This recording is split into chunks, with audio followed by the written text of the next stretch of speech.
This is the Work Smart Hypnosis podcast, session number 318. Jess Marion on NLP versus hypnosis versus coaching. Welcome to the Work Smart Hypnosis podcast with Jason Linett, your professional resource for hypnosis training and outstanding business success. Here's your host, Jason Linett. If you have spent any time around the different Facebook groups that are out there for hypnosis, or you've attended a training, or you've even gone to a conference, you've heard this question. Would you use hypnosis or NLP from that? And my answer, and you're going to hear the same answer from my guest this week, is traditionally yes. Now, the answer becomes yes because, again, so many of these techniques at the core have the same formulas and principles inside of them. Though I wanted to invite Jess Marion to come back on the program. She's been on several times before now to specifically unpack this question, and also seeing that as a lot of the work that she does now fits under the category of hypnotic coaching, to hear a little bit more about whether we draw those delineations, how we start to draw that out, how we create those lines, and really when and where do we start to go in the specific directions. Now, as Jess often delivers wonderfully in these conversations, so much of this backing up in the neuroscience in terms of what we now know in terms of the brain, what the process of hypnosis actually helps to resolve, and really the importance of trance, however we go about defining it, and what that actually means neurologically in terms of the structure of the brain, as well as the structure of the flexibility of creating change. So this is what I really appreciate about the work that she does along with Sean and Sarah Carson, of bringing this practical approach to the neuroscience of the work in such a way that we don't just sit back and go, oh, this is what we're doing. It's instead, here's how we put this to use, here's how we integrate it, and at the end of the day, what's more important, here's how we create the change. So listen carefully for some outstanding updates in terms of research, some of which is only about 4 or 5 years old at this point. Details in terms of how we, let's say, begin the change process to frame the work.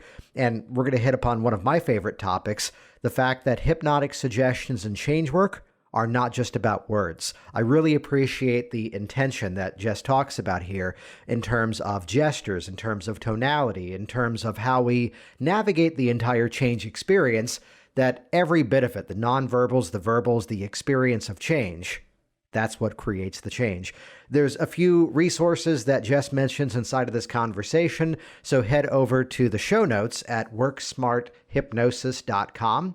There's a search function on the page, by the way. You can find all the different podcasts. Though we'll make this one easy. It's episode number 318. So if you go to worksmarthypnosis.com/318. That'll bring you right over and find all the resources that we've talked about, plus previous times that Jess has been on the program talking about themes of either secondary gain, whether there is or whether there isn't, plus a whole mentality in terms of how we go about the change process. While you're there too, check out the shortcut website, jasonwebinar.com. We've actually put together recently an on-demand webinar presentation, a free online workshop called 6 Steps to a 6-Figure Hypnosis Income. These are the 6 main bullet points that I keep revisiting time and time again. And having tracked the people who are members of the Hypnotic Business Systems community, these are those same similar 6 points that if we keep revisiting them and level up our skill in terms of how we go about these 6 key pillars in terms of our business, that's where it becomes even easier to scale time and time again. That's a free on-demand presentation. Check that out at jasonwebinar.com. And Jess and I also talk about HypnoThoughts Live in this conversation. We've both got events coming up. Check that out at htlive.net. And with that, let's jump directly into this very special April 1st episode. Here we go. This is episode number 318, Jess Marion on NLP versus hypnosis versus coaching. So I'm here with Jess Marion for, I believe, the 3rd or the 4th podcast. But Jess, good to have you back. How have you been? I've been great. Thanks so much, Jason. It's always fun to do these with you, and I'm looking forward to today. Yeah, so there's a theme that I thought of reaching out to you on and having a conversation, which I'll set up the riddle that often comes out of a training that either I'm hosting myself or watching other people in interactions online. where so often someone would go, well, should I use hypnosis for that or should I use NLP for that? Which one? And I kind of want to just open up this can of worms and have a conversation with you around that. Sure. Okay, Well, so what's the answer? the short answer is yes. That's my answer too. All right, so everybody join us next week. We're going to have a great, okay, let's keep going. Yeah, I do the same thing. Why is your answer yes?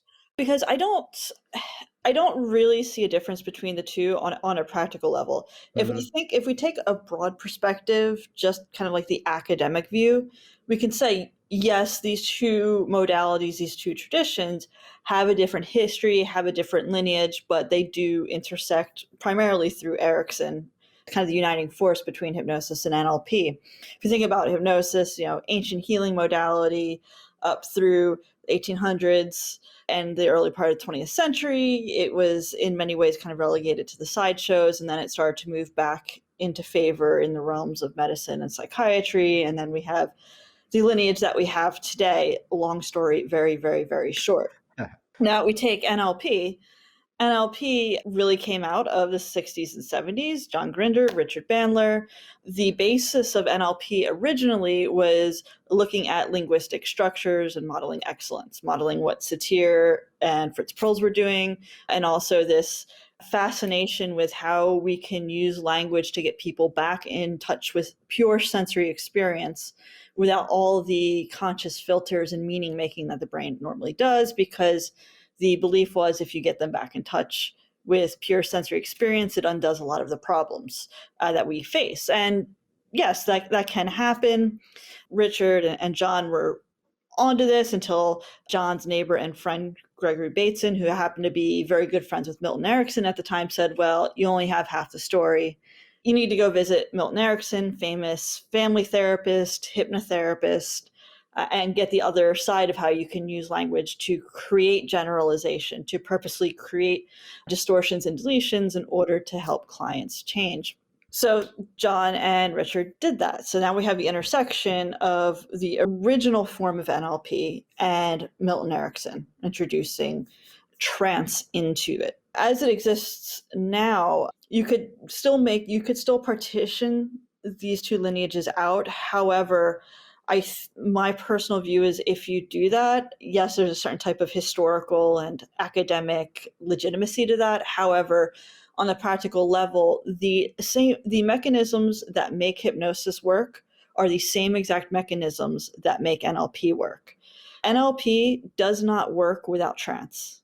Yeah, you could do a submodality change, but unless you leverage trance, either directly or indirectly, it's not going to stick. That the old submodalities will bounce back. And the reason for that is that trance is going to do some very important things in terms of our neurophysiology that allow for greater neuroplasticity and allow the brain to be able to make divergent new connections that it wouldn't otherwise be able to do. So as far as I'm concerned, NLP without trance is kind of like a broken pencil, pointless in terms of change work.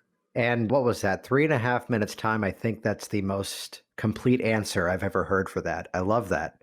Which this is where eventually I'm going to go back in and re-listen to all that again myself several times over. I've got a similar short answer, which kind of ends in a riddle that does make sense, that when you look at, if you want to try to differentiate the two, we're going to come back to the whole NLP without trance conversation, because I absolutely on board with you on that.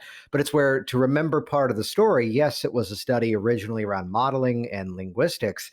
And yes, they were tracking Milton Erickson, a well-known hypnotist of the day, but also Fritz Perls, also Virginia Satir, which, by the way, Jess, I don't know if you know this yet, but having run Virginia Hypnosis for the last 12 years or so, and by the time this releases, I'm going to be down in Florida. And we did rename Virginia Hypnosis. It used to be named after the state of Virginia. We're at least keeping Virginia Hypnosis for another year, now named in honor of Virginia Satir. Oh, that's fantastic. It's 12 years of search engine optimization. I am not about to let that go anytime soon. No, but remembering this, remembering the story that, yes, they were tracking a hypnotist and other people. So which one do you use, hypnosis or NLP? And my answer is yes. But the riddle becomes that because of that backstory, all of hypnosis could fit inside of NLP, but not all of NLP could fit inside of hypnosis, but that's not to say that the skills that are also then from other modalities of modeling that came out of NLP are also useful to the hypnotist. Therefore, once again, yes. Yeah, and I would take a slightly divergent view of that. And I tend to take a broader perspective of hypnosis and say the sum total of NLP can fit into a hypnosis framework, whether Yes. you're using it for therapy or for business or for presentation skills. It all fits in, but you can't fit all of hypnosis into NLP. The way I like to look at it, and this model comes from Sean Carson, and I think it's a very useful model for understanding the differences of between modalities, and that is 4 quadrants that are based on 2 meta programs. So if you just like imagine a y-axis and an x-axis, on the y-axis, you're going to have internal frame at the top, external frame at the bottom, and on the x-axis, you're going to have procedures on one side, options on the other. If we think about classical hypnosis, think like Dave Ellman, hypnotherapy, direct suggestion, classical trance work. That is really going to be sitting in the quadrant where both external frame and procedures overlap, in that you have a hypnotist who is very much so in charge of the interaction, and they have a procedural way in which they move the client through the change process. So, close your eyes, take a deep breath, relax all the muscles in your body, try to open your eyes and find you can't. You're a non-smoker, that type of thing. And granted, this is an oversimplification. I'm just trying to keep it short for time. So that's the first type of hypnosis we have. Then in the quadrant above that, where you have internal frame and procedures, you have NLP, you have the work / some CBT, you also have EFT, where you have a procedure, you have a step-by-step process that helps to create trance. However, there is a bit more freedom in that the hypnotist or facilitator or coach is going to walk you through the procedure, but then check in with you. Okay, so how's that working for you? What's happening now? It's a different locus of control in that it's from the hypnotist into the client. The catchphrase, there's a workshop that I ran one time where the catchphrase to some of the people in the room were, because of the audience that I often draw, half of them were business people looking for the languaging. Yeah. The other half were hypnotists looking for techniques for change. Yeah. And the joke was that the people who were brand new to all of this were learning it much faster. And to the hypnotist, I kept having to say, stop doing hypnosis. Yeah. It was not, and now you feel that confidence moving throughout your body, and as it's moving throughout your shoulders, no, everyone else in the room was following the standard. And as you do this, what do you notice now? Yeah, it is a shift. It's a shift in paradigm for a lot of practitioners. And, we take it a step further. If you move lateral to NLP, CBT, EFT, you have internal frame options, which is going to be neo-Ericksonian hypnosis. I say neo because Erickson himself did a lot of direct suggestion, where it's going to be, I'm going to tell you a story and you're going to go into trance, and whatever new connections and meaning you make out of it in relationship to this problem is your path to freedom. Maybe I'll elicit arm levitation and give some process suggestions. The client is going to change, but I'm not going to tell them as the hypnotist how they're going to change. They have the option. And as far as I'm concerned, who's leading the show? It's ultimately going to be the client's wise, unconscious mind. That can be very tricky for people who are very comfortable on the other half of the spectrum who like procedures, because there aren't really procedures here. There isn't a step-by-step process to take someone through. And then the last quadrant, which is where I mostly sit, which is in the hypnotic coaching / HNLP, which is externally framed, but options. So I'm very much so in charge of where the session goes. We have the starting point. I know where the client needs to be because their body has shown me at some point in the session. But in terms of how they get there throughout each little thing we do, I'm listening for objections and then pivoting based on whatever objection comes up, whatever I feel good now, yes, but blah, blah, blah.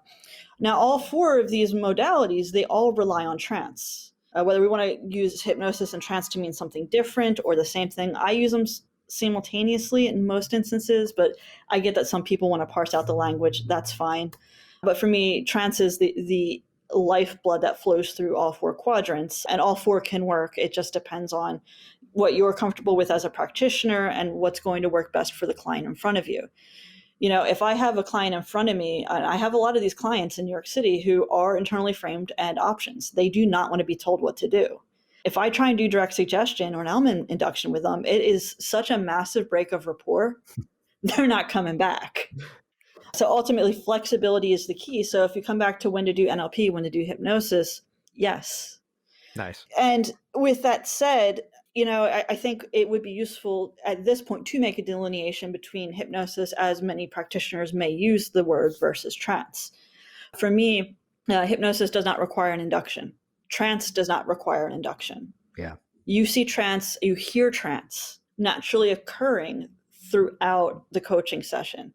You don't need an induction in order to create that circumstance. My worldview is I know that certain things that will happen in the session will automatically create fractionation. I know they're likely to create trance or hypnosis. So I'm just waiting, listening, and looking for when trance naturally appears, and then I'm going to use it. I recognize that that is going to be a big jump for some practitioners. So to somebody who might be new to this, instead of thinking like, okay, well, do I do a formal induction first, give them direct suggestion, bring them out of trance and do an NLP pattern, or do I do an NLP pattern, then do a formal induction, give them the suggestion, bring them out?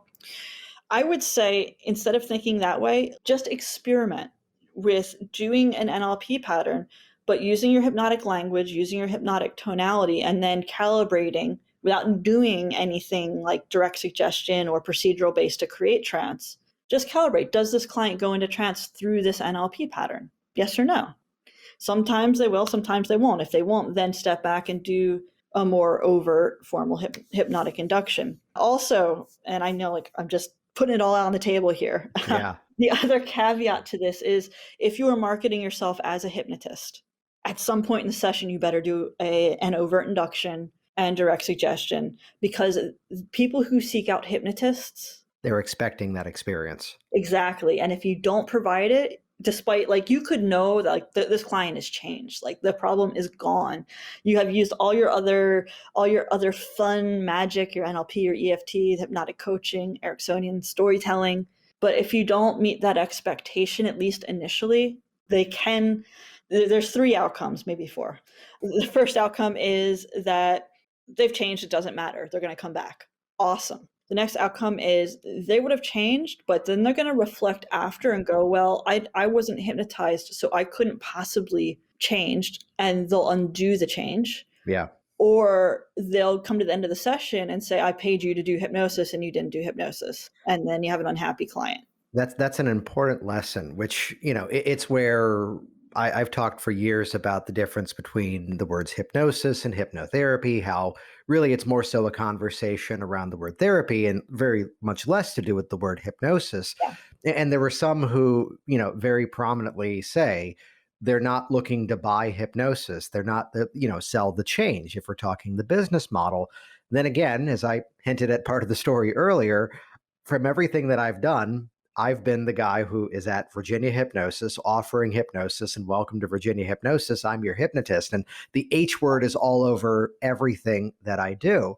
And while, yes, this next story has some very clearly anecdotal elements inside of it, I can think back to 2 people, which, let's phrase it this way first to set up the story. I learned my lesson from the first one, where here's everything that we did conversationally. I'm just layering stories and, chunking down into some of the specifics, but then suddenly, sleight of mouth strategies to suddenly pull them out. And they realize they have more options than they gave themselves credit for.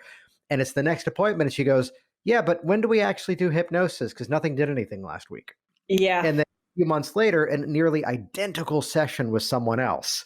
And I'll tell you, it was just like 5 minutes. Okay, now close your eyes. 5, feel relaxation, quick progressive muscle relaxation, got him into an arm lock. I use a lot of hypnotic phenomenon. What I do, open your eyes, look at that thing. It gets even stronger.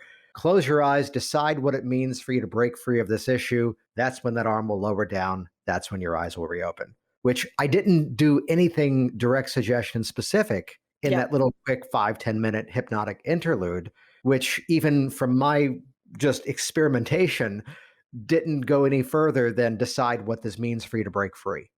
Never once said you're going to eat this, you're not going to eat that. And again, yes, it's an anecdotal example, yet the other client, night and day difference, got the result and, Yeah. raved. So be aware of what expectations you are presenting. So that brings about this question then of, do you look at it systematically in terms of how to blend this all together? So I look at it as do what works. Yeah, thank you. So you have to experiment and find for you as a practitioner, it's always going to be, and I mean like you, just general, everybody listening, and Mhm. myself included, always going to be a balance of where's your comfort level, what are you comfortable with, and where are you willing to stretch in terms of skills building. So my main model, I do hypnotic coaching, which is state based. So I elicit the problem state, I elicit the desired outcome state.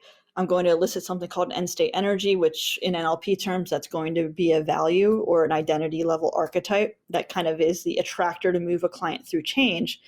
Then my entire coaching process is going to be, in one way or another, a series of collapsing anchors. And we do that through regression work. We do that through visualization. You can do that through EFT. I'm going to do whatever works or whatever I feel is going to be the best pivot based on the structure of the client's problem and the main meta programs that the client's unconscious mind lets me know they're running in the session.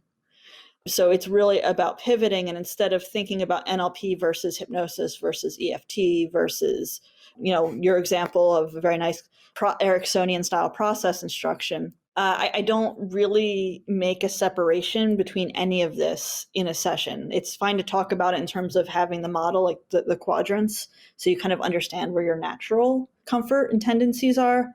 However, in the real world, working with a client, it's about flexibility and responding to what's happening in the here and now. So we're gonna come back to NLP needs trance. I definitely want to have that conversation. But let's start to build some opening structure to this. There's a person who's reaching out to you. There's a person who's either in front of you.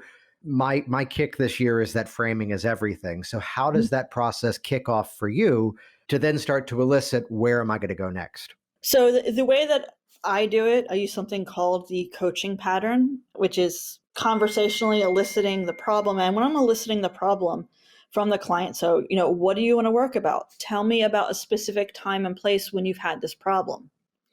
Or tell me about the last time and place you had this problem, which the last time and place actually has a nice ambiguity because it's at the last time they experienced it, but it's also that was the last time you'll have this problem, just for the language nerds. But as we're talking, I'm Up helping, until now. yeah, as I'm helping them to associate into the problem, I'm listening and I'm watching to the best of my ability for the moment where they cross from being in a neutral physiology to entering the problem state. Because where that threshold is, that's going to be my first indicator as to where we need to set up the resources. And also, it's going to give me a lot of insight into the overall structure of the problem. So as the client's talking about the problem, there's certain things that they might say that are going to ping in my head. Like, a client who says, well, I just can't see myself doing this. Well, they told me a big part of the problem right there. They don't have a visual representation and they feel they need one. Yeah. So with a client like that, my opening gambit might be, well, what is it like when you feel yourself doing it? And then I'm going to listen for the pushback. It's going to be either, I haven't done that. Okay, we'll step into that. What is that like? Or it's going to be, well, that's not possible. Well, great. That's going to give me more information about the problem. So that's kind of the first component is I'm listening for hints about what the structure might be. Which highlights beautifully the whole reality that the clients don't know that they're doing this, but they expertly speak in techniques. Yes. That by hearing the issues, by hearing the words, the patterns, easiest one is, well, it just feels like part of me wants this and part of me wants that. And if only we had a thing for that. I know, right? Like something that unify the parts. Maybe one of these days, yeah. or the greatest gift is a client comes in and says, look, I have this problem. I can tell you exactly when and where it started. Mm-hmm. Awesome. We're in a regression world. Fantastic. Memory reconsolidation. So I'm listening to that. It's not just the patterns that they're speaking in. I'm also listening for what is missing in terms of their experience within that context? What are the details that they're leaving out? What are the sensory channels that they're not paying attention to? Because that's also going to give me some insight into what's happening within that problem. And having an idea of the general structure is going to let me know, once we actually jump into the piece of change work, where my opening gambit's going to be. After I feel like I have enough of an understanding of the structure, then we need to help break the client's state, get them back into more neutral physiology, because that's only half of the equation. I don't presume to know what a client needs in any piece of change work. Yeah. Only the client knows, and I need them to tell me. But if they're plugged into the problem, they're either going to say, I don't know. They're going to say, I don't want to be this way. Or they're going to automatically give the opposite of whatever the problem is. And the opposite is not always the best state to use. It's not always the ideal outcome. So we want to help them break the state. Just some light chit chat for the coach or the hypnotist, changing your physiology, symmetrical physiology, straight spine, smile on your face, that type of thing. Then, that's how they've been. We want to find out, how does the client want to be different? And as I'm asking the client this, if we're face to face, I'm gesturing to the client's future, and I'm gesturing up, because this is multi-level communication, to invite them to get a picture of how they want to be. If it's on the phone, I'm going to directionalize my voice, but it doesn't quite work the same as if it's face to face, but essentially moving my voice so the client knows, okay, we're moving to somewhere new. I love that. I love that kind of specificity in terms of where we make the gestures, where we direct the voice, that it's not, just this set of words versus that one. Run the pattern this specific way. We're using, everything becomes part of the suggestion framework to start to break out of what was there before and begin to create something different, and how even just a simple shift in tone creates that fractionation, creates that shift that now we're doing something else now. And that's how it's been in the past. You mentioned something a moment ago around the themes of not necessarily going to the opposite. Can you expand on that and give an example? Sure. Okay, here's an example. I had a client who's going in for a medical procedure, and they were really, really nervous about it. So great. If you ask them how do they want to be different, like when I talked to them on the phone, I didn't even have to ask when I did the consult. They're like, I just don't want to feel this anymore. I just want to be relaxed. Logically, if we hear, okay, nervous to relaxed, of course, that makes sense. But in terms of doing a piece of change work, those two states are so diametrically apart, especially in a high stress situation like a medical procedure, that it's going to be too much of a jump. Sure, you can get the client into a good state in the office. You might be able to do that so that they're feeling calm in the situation. However, that's really difficult. And that's I don't like labor intensive stuff. Let's make it easy. Well, I think, tell me if this correlation lines up, and I'll make the story brief. I get a call from a student of mine, and she goes, I've got a guy who wants to come in, and he gets a near PTSD style reaction when people sing the happy birthday song to him, to which the first thought is, oh, something happened. Now, her question was, how deep do I have to get him to now tell him that's his favorite song? Oh my God. I know. To which I had a story of someone who was nearly identical in the issue, that if she heard Jingle Bells, same issue, which again, something happened. She's elementary school church production. She's the funny elf who's supposed to burst out of the package and sing a song and do a funny dance and run off the stage. Well, the scenery was built by children. Okay. And the package did not open. So the chorus kept singing Jingle Bells over and over while she's in a box, thinking, I can't get out of here. I'm going to run out of air. Let's just keep singing this song. And again, the question was how deep to tell them it's now your favorite song. And the thought was, that's a bit too big of a leap. It's where working with speakers, as much as I do that these days, it's important to ask, how dynamic does your presentation have to be? That my government contractors who are there reading slides from behind a lectern are different than the passionate, lobbyist raising money. I had someone years ago who does fundraising for foster care programs, and he said, I'm not an actor, but that's a presentation. I am putting on a one-man play to, as he put it, to convince millionaires who had both parents loving them to donate money to a cause they didn't know existed. That's what he does. So into the story was the correlation of, we all have songs that we know, and it's not a matter of like or don't like. Yep. And to bring it to that territory, the same as yes, we can do hypnoanesthesia. Yes, we can change the fear. But at the end of the day, they're sticking needles in skin for the blood to be drawn, and that might not be comfortable. But there's things that we go through that we tolerate versus love. Yeah, exactly. And, in the case of the person having the medical procedure, what makes more sense in terms of a state is engagement, curiosity, excitement, that type of thing, a high energy, positive state. Because then it moves the mind off of what's actually taking place in terms of the body. Instead of being internally focused, more downtime, when one is uptime and really externally focused, which is still trance, but it carries a different energy to it. And the energy is more consistent and more congruent with what was happening there. Now, in the case of like the girl who unfortunately had the Jingle Bells box, favorite, and I think this is a trap that a lot of practitioners, especially first starting out, can fall into. Favorite is a judgment. Yeah. It's not a state. So it's not really useful for change work. Plus there are like massive ecology issues. Could you imagine like someone whose favorite song from now on is Jingle Bells and it's like July and they just have to play it all the time? Like they're going to lose friends really fast.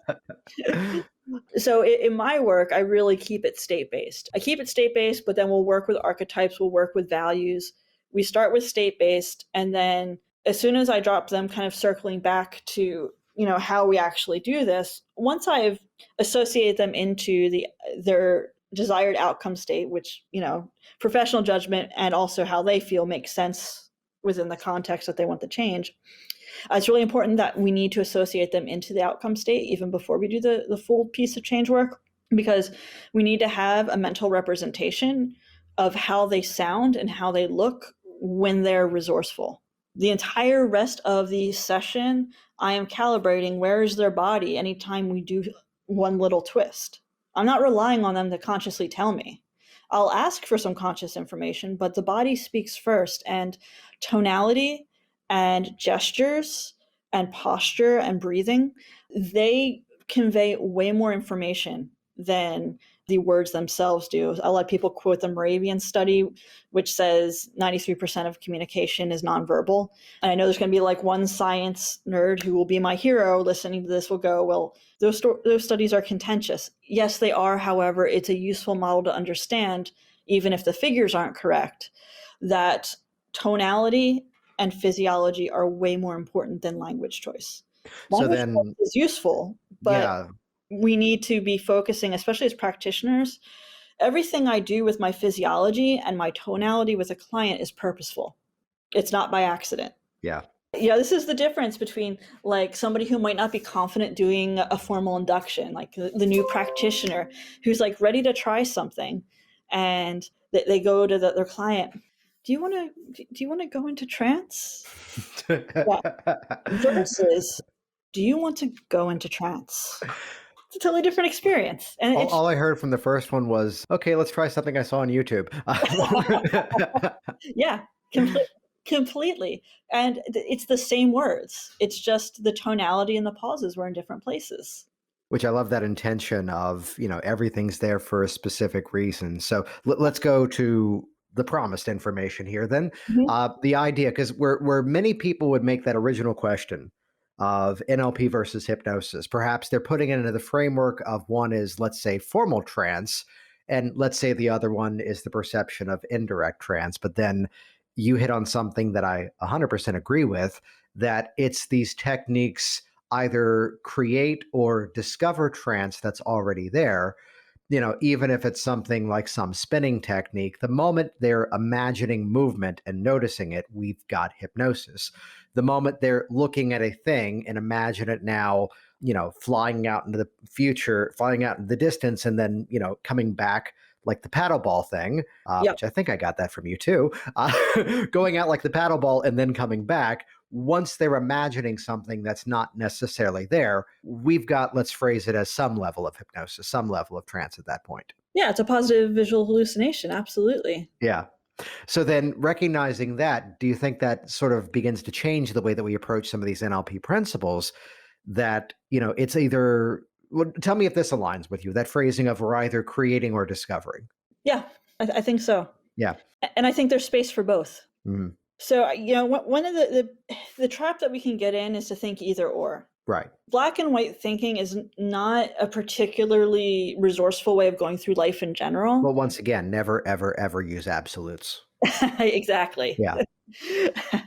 But flexibility is key. The way that I navigated this, because I did my hypnosis training first, and then I did my NLP training, was that when I first started to kind of breach the divide, if you will, I would do, and I'm doing that in air quotes, Yes. We an can hear NLP them. pattern at the beginning of a session before I would induce formal trance, just to try it out and see what would happen. Then I thought, well, why don't I try this instead? I'll do the formal trance, but I'll put the NLP pattern inside of the trance, which gives you more formal hypnosis techniques you can do. The downside is that in terms of calibrating physiological feedback tends to be muted and more difficult with deeper trance. It's still there, but you really have to fine tune your calibration skills to catch it, because deep trance specifically, and shallow trance, deep trance, it's a metaphor. It's just what we have to talk about this stuff. Okay, guys? Deeper trance, there is that inhibition of speech. There is, catalepsy, or on the other side, relaxation of the muscles, and it's highly dissociative. The clients are not going to access big, robust states that aren't trance, in that type of trance. That's a massive thing to highlight there, which, even going back to my origin with all of this was stage hypnosis. And just because that person was, to use the professional terminology, the flopper, didn't necessarily mean they would take the suggestion. Yeah. The same as, here's the person who is one step away from drooling, and I need to stop using the terminology of they've now turned into yogurt splattered in the chair. The correlation of that quote, zoned through the floor kind of situation, it still came back to the ecology of the change. Was it still something the person wanted to create? Did we have the right information in terms of addressing it? So, the metaphor, the riddle that I've presented in trainings is, what level of hypnosis do we need to produce change? Any. Yep. And all levels of hypnosis are created equal, though we'll nerd out on this one. Some levels are more equal than others. Yes. Yeah. This is I think this is a really important point, because there's been such an interesting evolution of discussion in the community about, the nature of trance, or the nature of depth. I'm of the view anything you can do in quote light trance, you can do in deep trance, and vice versa. Yes. And there are some people who say, well, depth doesn't actually exist. I would reframe that and say, yes, that's true. However, there are greater degrees and lesser degrees of association into a hypnotic state and dissociation from the outside world. There is a difference. And if I can kind of nerd out and talk a little bit about the neuroscience. That's why I've had you on so many times, because we can nerd out on this stuff. So nerd away. Okay. So this is as of the current research over the last 10 years, there's always new research.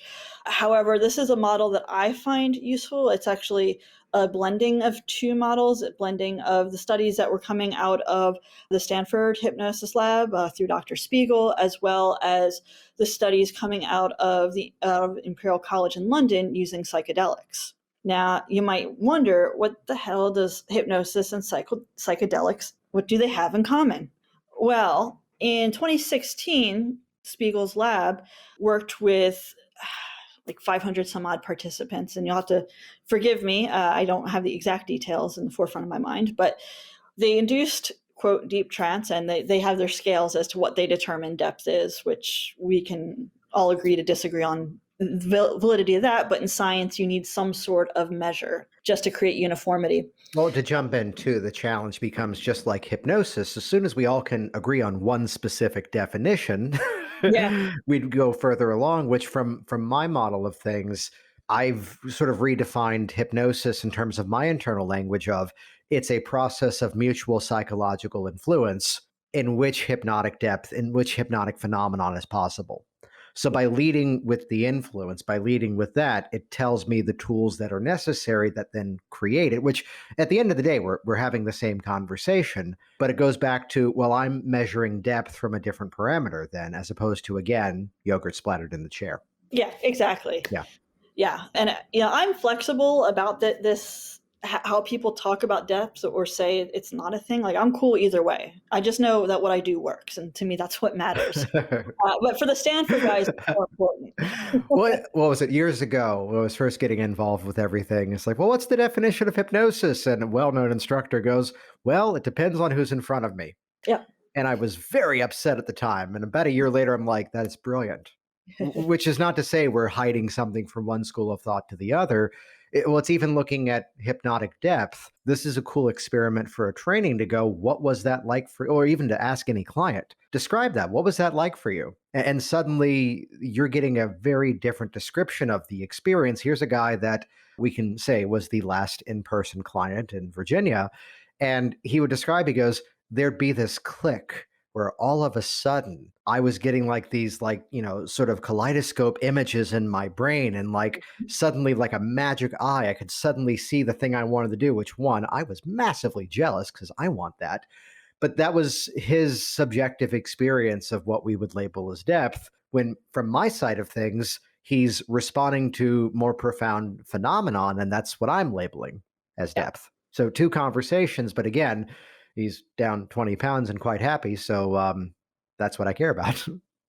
Yeah. So it's, and that's the thing is like people will describe it differently. However, us as the practitioner, if you calibrate your clients, they're all going to exhibit very similar physiologies.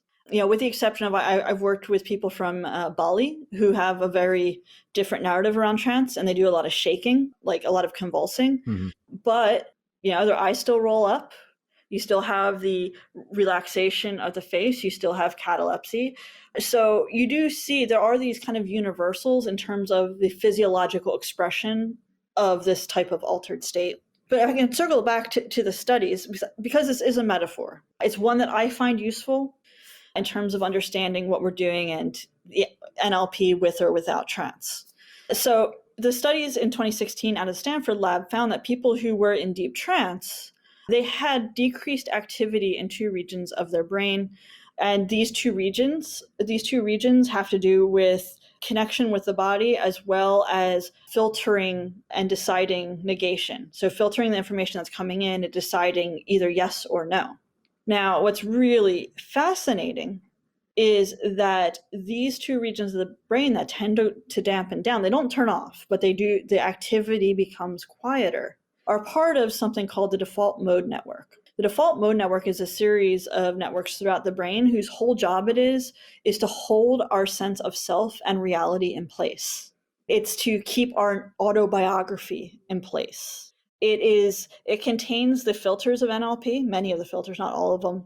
It is the closest that we have to the critical faculty. So when this is active, it's really tough for new information to be accepted, to enter in, to be accepted, and for neuroplasticity in terms of change work to begin to take hold. Now, that's half the equation, because I mentioned Imperial College Lab in London and psychedelic studies. Around the same time, a guy named Robin Carhart Harris, since 2009, 2010, has been running experiments looking at what's happening in the brain of people who are taking psilocybin. Not taking it recreationally, but taking it for profound changes in life. So he's been using psilocybin to treat addictions, alcoholism, depression, as well as people facing terminal diagnoses. So it's both a neurobiological as well as a psychological component. And there's a ton of these studies. One of the main things that happens as a result of how psilocybin interacts with the serotonin receptors is that the default mode network becomes quiet. And when that happens, the brain enters a state called entropy, and what that creates, and I think this might be a part of why people have these profound life experiences when they're taking psilocybin in these studies, is that when the default mode network becomes quiet, it allows for divergent parts of the brain to fire at the same time, regions of the brain that were never connected before. This creates greater neuroflexibility, and it creates more options in terms of states, behaviors, values, beliefs, and identity. So now we have a guy in London looking at what psychedelics are doing to the default mode network and the therapeutic positive result. We have a guy in Stanford looking at what hypnosis is doing and discovering that it's also having an impact on the default mode network. And we know that hypnosis has positive therapeutic ramifications. So the way that I view trance, whether it is formally induced through hypnosis or it is induced as a result of the therapeutic relationship, or it is indirectly induced through the number of experiences that we facilitate as change workers, when a client enters trance, the default mode network begins to dampen down. Does not switch off, and likely does not dampen down to the same degree as it does in the psilocybin studies, but we know that part of the brain is becoming more flexible, quiet. The person is more open to have novel experiences, and they have greater neuroflexibility to create positive change and to rewire their life. So for me, this is not a question of hypnosis versus NLP. The question is, in how many ways can you facilitate trance while using NLP or storytelling or anything else?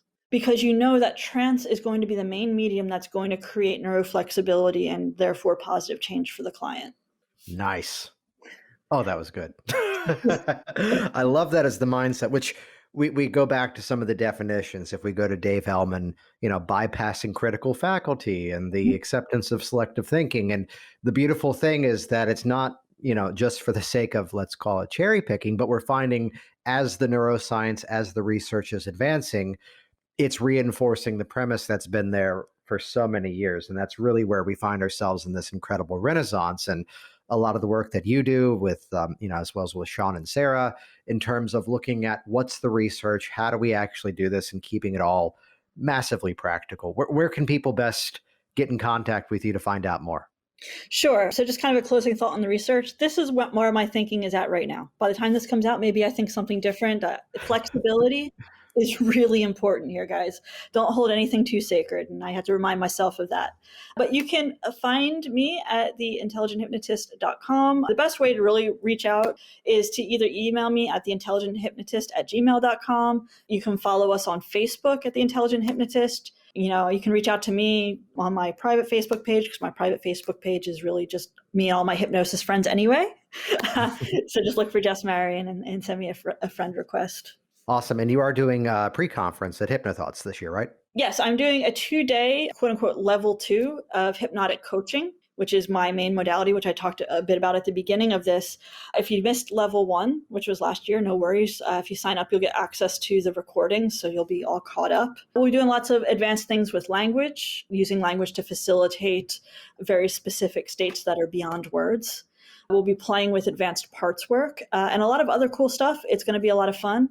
And you can find more information about that at theintelligenthypnotist.com/hypnotic-coaching. Cool. We'll link to everything in the show notes at worksmarthypnosis.com. And looking forward to having you on once again, I'm sure sometime in the near future. Any final thoughts as we wrap it up here? Yeah, I just want to thank you so much, Jason, and thank you everybody who's listening for going along this ride with us. I hope you'll find some of this stuff of value and of interest, and just stay curious, be flexible, and have fun.